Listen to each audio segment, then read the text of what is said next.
এখন কোন সময় এই দলগুলো বইলে বসে যে রাঙ্গা শুক্রবার ছাড়া না হইলে আমরা নির্বাচনে যাব না, অথবা সূর্য যদি পশ্চিম দিক দিয়ে না ওঠে তাইলেও আমরা নির্বাচনে যাব না, এটা কিন্তু বলাটা স্বাভাবিক। তারা আজকে বাংলাদেশের সর্বত্র একটা আলোচনা, হাস্যরস্য করেও অনেকে আলোচনা করতেছে পিআর। এখন এই পিআর নিয়ে আপনারা জানতে চেয়েছেন যে বাংলাদেশে চরমোনাই, এনসিবি অথবা আরো কয়েকটা দল যারা রাত্রে ঘুমিয়ে ঘুমিয়ে স্বপ্ন দেখে বা দিনেও স্বপ্ন দেখে যে আকাশ ফুটো করে ফেলছে, অথচ দেখে যে সেই আকাশের জায়গায় হাত যায় না, অন্য কোথাও হাত গেছে।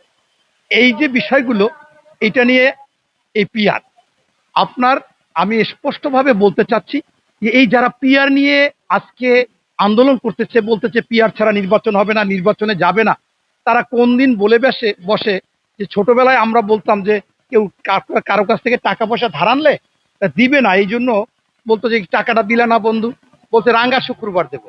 এখন কোন সময় এই দলগুলো বইলে বসে যে রাঙ্গা শুক্রবার ছাড়া না হইলে আমরা নির্বাচনে যাব না, অথবা সূর্য যদি পশ্চিম দিক দিয়ে না ওঠে তাইলেও আমরা নির্বাচনে যাব না, এটা কিন্তু বলাটা স্বাভাবিক। কারণ আপনারা দেখেছেন, এর প্রমাণ হচ্ছে যে এই অন্তর্বর্তীকালীন সরকার আসার পর থেকে তারা বলতেছে যে সংস্কার সংস্কার সংস্কার, ফ্যাসিস্ট হাসিনার মতো, মানে ফ্যাসিস্ট হাসিনা বলতো উন্নয়ন উন্নয়ন উন্নয়ন, যখনই আমরা গণতন্ত্রের কথা বলতাম, ভোটের কথা বলতাম, আমাদেরকে রাগিয়ে যেত। এখন আবার সেইটাই ওনারা সেই সংস্কার সংস্কার বললো, নির্বাচন করে এরপর আবার দেখলাম বিচার বিচার কার্যক্রম কিন্তু দীর্ঘ প্রসেস। এই সংস্কার কিন্তু একেবারে আজীবন চলতে থাকবে।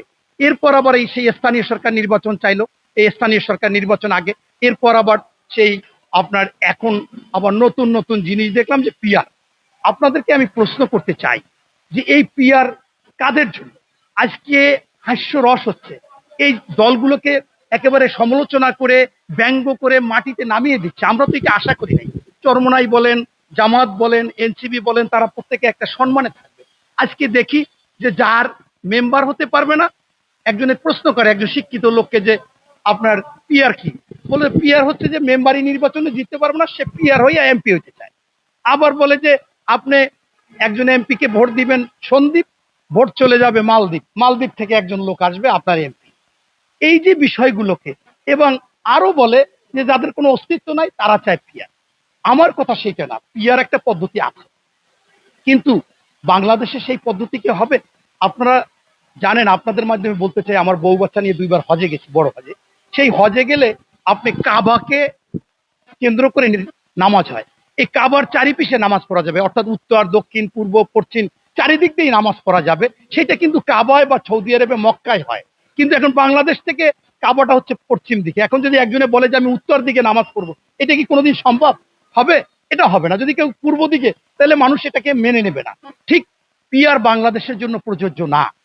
আমি সেদিন এই একটা টক শোতে গিয়ে বলছিলাম, অনেকে আমার সমালোচনা করছে। এক ভদ্রলোক বিয়ে করছে একটা মেয়েকে, বিয়ে করার পর বাচ্চা হয়েছে। এখন বাচ্চা হওয়ার পর জানা গেল যে ওই মেয়েটার বয়ফ্রেন্ড ছিল 10 জন। এখন এই বাচ্চা কি এই 10 জন পাবে? এটা কি কোনোদিন সম্ভব? এটা কি ইসলাম সিদ্ধ? এটা কি সামাজিক সিদ্ধ? ওই বাচ্চা যার সাথে বিয়ে হচ্ছে, যার ঔরাসে হয়েছে, সেই বাবা, আর তো কেউ বাবা হতে পারে না। এখন আপনার হচ্ছে যে বাংলাদেশের জন্য এইটাই সঠিক যে এই পিআর পদ্ধতি বাংলাদেশে না। আপনি যদি আপনার অবস্থান থাকে, আপনারা যারা আজকে পিআর চাচ্ছেন, তারা তো এতদিন হুঙ্কার দিয়েছেন 300 আসন পাবেন, সরকার গঠন করবেন। আমরা দেখেছি এনসিপি বলেছে বিএনপি 50-60টা আসন পাবে। তাইলে আপনারা আবার এখন এইটা হচ্ছে একটা অপকৌশল, ষড়যন্ত্র, এবং বিএনপিকে মনে করেন নির্বাচনে আটকাবার জন্য। সোজা কথা হচ্ছে যে সমুদ্রে একটা বাঁধ দেওয়ার জন্য যে যদি কেউ যায়, এর চাইতে বোকামি কিছু হবে না। কারণ সমুদ্রে বাঁধ দেওয়া যায়, এই সমুদ্রে এরা বাঁধ দিতে চাচ্ছে। আমি সমুদ্র বুঝাচ্ছি যে বিএনপির এত জনপ্রিয়তা, এবং বাংলাদেশের সব জায়গায় বিএনপিকে, ধানের শীষকে, তারেক রহমানকে, খালেদা জিয়াকে ভোট দিতে চায়, নির্বাচিত করতে চায়, তাদেরকে ক্ষমতায় আনতে চায়। সেটা হচ্ছে এই গণজোয়ার, সেই জোয়ার মানে সমুদ্রের মতো, সেইখানে ওরা এই বাঁধগুলো দিতে চায়। সেই বাঁধ তো আসলে টেকে না। সেই বাঁধটা কি? সেই বাঁধটা সংস্কার, সেই বাঁধটা কি স্থানীয় সরকার নির্বাচন, সেই বাঁধটা কি বিচার আগে, এরপর বাদ কি এখন আবার এই পিআর নিয়ে আসছে। এইটা কোনোদিনও সম্ভব হবে না। এটা সমুদ্রে বাদ দিয়ে এটাকে ঠেকানো যাবে না। বাংলাদেশের মানুষ একেবারে স্পষ্টভাবে বুঝে সে তার এলাকায় একজন লোককে পছন্দ করে ভোট দিবে এবং সেই লোকটা তাদের মনোভূত তাদের জন্য কাজ করবে, যে লোকটা ওই এলাকার মানুষের আশেপাশে ছিল, ভবিষ্যতেও থাকবে, তাদের সুখ দুঃখ ভাগাভাগি করে নিবে, সংসদে ওই এলাকার উন্নয়নের কথা বলবে। তাই আপনার এই মানুষজন কখনো সন্দ্বীপে ভোট দেবে একজনকে আর মালদ্বীপ থেকে সেই একজন লোক নিয়ে আসবে, তাকে চিনবে না, জানবে না, শুনবে না, সেও চিনবে না, জানবে না। এইটা বাংলাদেশে কোনো রকম সম্ভব না।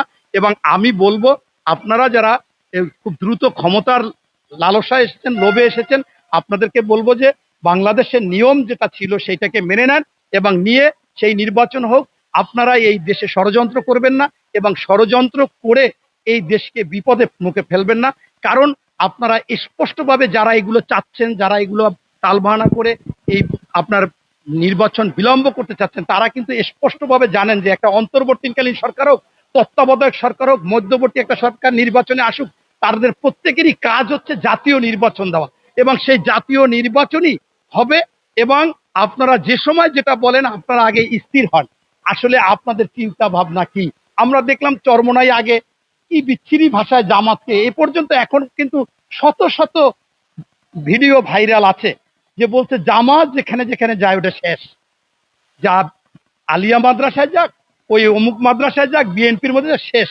এবং আরো বলছে যে ইহুদি নাসারার কমিউনিস্ট যদি ক্ষমতায় আসে সেখানেও ইসলাম আবার কায়েম হতে পারে, কিন্তু জামাত যদি কোনো জায়গায় যায় তাহলে সেইটা আর ওখানে ইসলাম কায়েম হবে না। এটা কে বলছে? চরমোনাই। আপনি চরমোনাই আগে আপনার কথাবার্তা ঠিক করেন। আপনি সেকেন্ডে সেকেন্ডে আপনারা যে কয়টা দল মিলিত হয়েছেন সেকেন্ডে সেকেন্ডে পরিবর্তন করেন। আমরা জামাতকে দেখেছি, আমাদের একসময় এই জামাত ছিল বইমাতো ভাই, আমাদের ধানের শীষ নিয়ে 18 সালে নির্বাচন করেছে, আমরা তাদেরকে সমর্থন দিয়েছি, কাজ করেছি। কিন্তু এই জামাতও একসময় জাতীয় পার্টিতে 86 সালে গেল, আবার 96 সালে আওয়ামী লীগের সাথে গেল, আবার আমাদের সাথে আসলো, আবার আমাদের সাথে থাকলো, আবার এনসিপিতে গেল, আবার এত কিছু করলে তো হবে না। যাই হোক আপনারা করেন, করলে আপত্তি নেই।